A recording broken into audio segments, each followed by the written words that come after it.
विधानसभा budget सत्र की शुरुआत बुधवार राज्यपाल श्री प्रताप शुक्ल के अभिभाषण से हुई, जिसके बाद मुख्यमंत्री सुखविंदर सिंह सुक्खू ने पत्रकारों से अनौपचारिक बात करते हुए कहा कि राज्यपाल द्वारा विधानसभा में प्रदेश सरकार द्वारा पिछले 1 साल में प्रदेश में व्यवस्था परिवर्तन के फलस्वरूप जो परिवर्तन आया है उसका उल्लेख अभिभाषण में प्रस्तुत किया है। उन्होंने कहा कि 1 साल में सरकार ने प्रदेश में आई भारी आपदा और कठिन आर्थिक परिस्थितियों के बावजूद भी जनता के हितों को ध्यान में रखकर कार्य किए गए। सरकार ग्रीन स्टेट की परिकल्पना पर निरंतर आगे बढ़ रही है। वहीं शिक्षा के स्तर में गुणात्मक सुधार करने के लिए नियमों और कानून में भी परिवर्तन किया गया है। सरकार ने हर वर्ग का ख्याल रखा है। 1 वर्ष में हमारी सरकार ने जो व्यवस्था परिवर्तन किया है और उस व्यवस्था परिवर्तन के स्वरूप जो परिणाम आज सामने आया है उसका उल्लेख राज्यपाल के अभिभाषण में किया गया है।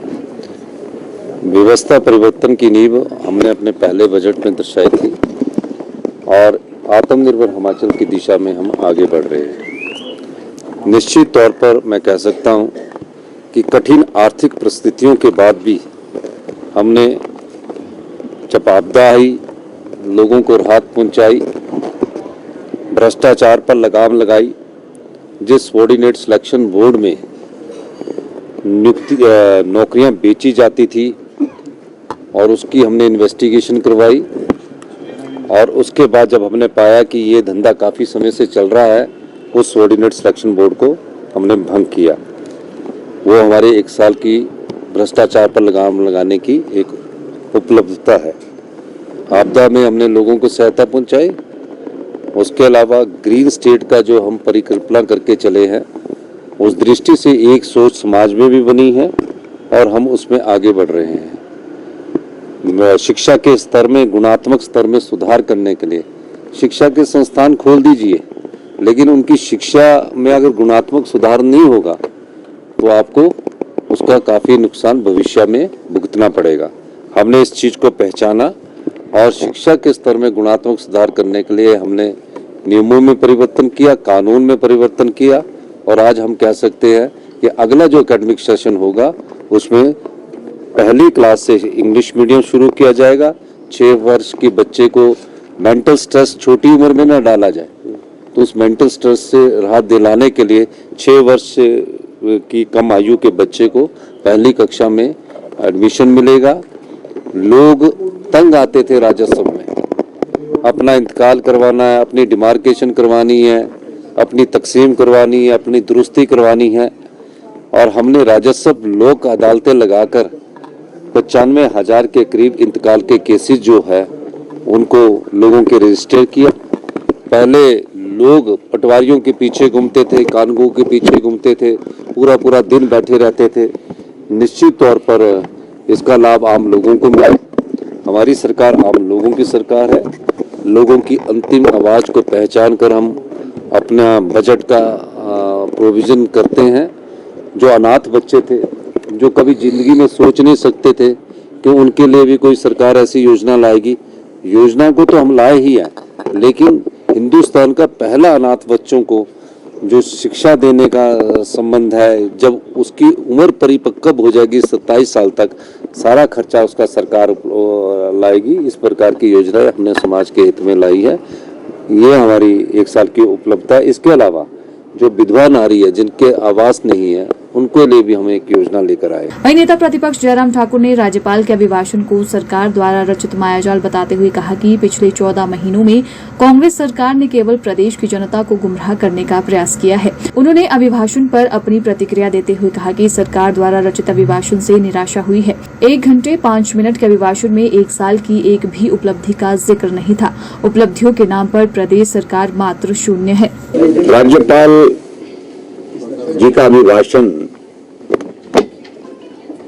सरकार का एक दस्तावेज होता है। 1 साल का सरकार का कार्यकाल पूरा हुआ और 1 साल में सरकार ने किन किन योजनाओं पर काम किया, किस किस क्षेत्र में काम किया और हिमाचल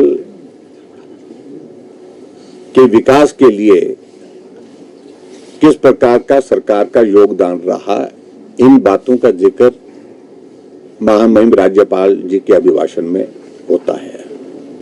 और मैं मैं इस विधानसभा में कई वर्षों से महामहिम राज्यपाल के अभिभाषण को सुनता आ रहा हूं, लेकिन आज सचमुच में एक बहुत बड़ी निराशा हुई। राज्यपाल महोदय जी की तो एक व्यवस्था है, तो स्वाभाविक रूप से वो जो सरकार की ओर से अभिभाषण बन करके जाता है उसको वो पढ़ करके सुनाते हैं। 1 घंटे 5 मिनट का अभिभाषण और 1 साल की एक भी उपलब्धि उसमें जिक्र के रूप में नहीं आई है। और सरकार का 5 साल का कार्यकाल में से 1 साल निकल गया है, यानी कि 14 महीने निकल गए हैं, लेकिन उपलब्धि के नाम पर अभी भी हिमाचल प्रदेश की सरकार को अगर हम पूछें तो जवाब कोई नहीं है। उपलब्धि के नाम पर शून्य है। सत्ता में आने से पहले कांग्रेस की सरकार ने जो गारंटियां दी थी और जिसको कहा उनने राज्यपाल जी के अभिभाषण में कि उसको हमने अपना जो हमारा घोषणा पत्र है उसको हमने नीतिगत दस्तावेज के रूप में उसको स्वीकार किया है। लेकिन नीतिगत दस्तावेज के रूप में उसको स्वीकार किया है, उसमें आपने 1 साल के कार्यकाल में किया क्या है? 10 गारंटी दी थी, 10 गारंटी में से एक भी गारंटी पूरी नहीं हुई। अधिकांश गारंटियां जो है 1-2 गारंटी के सिवाय कोई भी गारंटी का जिक्र ही मतलब छुआ तक नहीं है।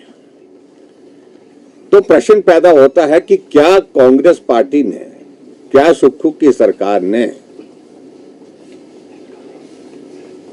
हिमाचल प्रदेश में चुनाव से पहले जो गारंटियां दी थी उनसे अपना किनारा कर दिया है? क्या वो छोड़ दी है? क्योंकि इस दस्तावेज से तो यही लगता है कि उन गारंटियों का जिक्र जब है ही नहीं कि हमने काम क्या किया, तो इससे सहज रूप से एक आदमी महसूस कर सकता है कि गारंटियां पूरे होने की ना गुंजाइश है, ना इनकी मनस्थिति है, ना ही बस की बात है। और ऐसी सूरत में इन गारंटियों का जिक्र करना ही छोड़ देना चाहिए। ये इस दस्तावेज का एक बहुत बड़ा संदेश है। जिक्र किया थोड़ा बहुत इनने कि हरित क्रांति, हरित राज्य बनाने के लिए, लेकिन जमीनी हकीकत क्या है उसमें? इन्होंने कहा कि हम 5 कॉरिडोर जो ग्रीन कॉरिडोर जो हम बनाएंगे, लेकिन उसमें काम क्या हुआ इस बात का हम जिक्र जानना चाहते हैं। कहीं भी अभी तक जो है वो उस दृष्टि से जो ग्रीन कॉरिडोर बनाने की अगर बात की है उसमें जमीनी हकीकत यह है कि अभी तक उसमें कुछ भी नहीं हुआ है। प्रोग्रेस के नाम पर, प्रगति के नाम पर शून्य है। जिसको उन्होंने पहले फेज में लिया है, जिनके अभिभाषण में, महामहिम राज्यपाल जी के अभिभाषण में सबसे पहले उसी का ही जिक्र किया।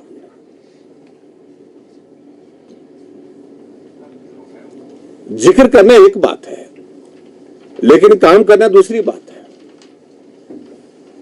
और इसकी तुलना में अगर आप इस बात को देखेंगे कि हमने जब हमारी सरकार बनी थी, पहले साल के बजट में 30 योजनाएं हमने शुरू की थी और 30 की 30 योजनाएं दूसरे साल जब गवर्नर का एड्रेस था उसमें उनका जिक्र था। जिक्र नहीं तो उसमें प्रोग्रेस थी, योजना शुरू हो गई थी। और यहां एक भी योजना जिसका जिक्र किया हुआ उसमें से शुरू एक भी योजना नहीं हो पाई है। यह हकीकत है।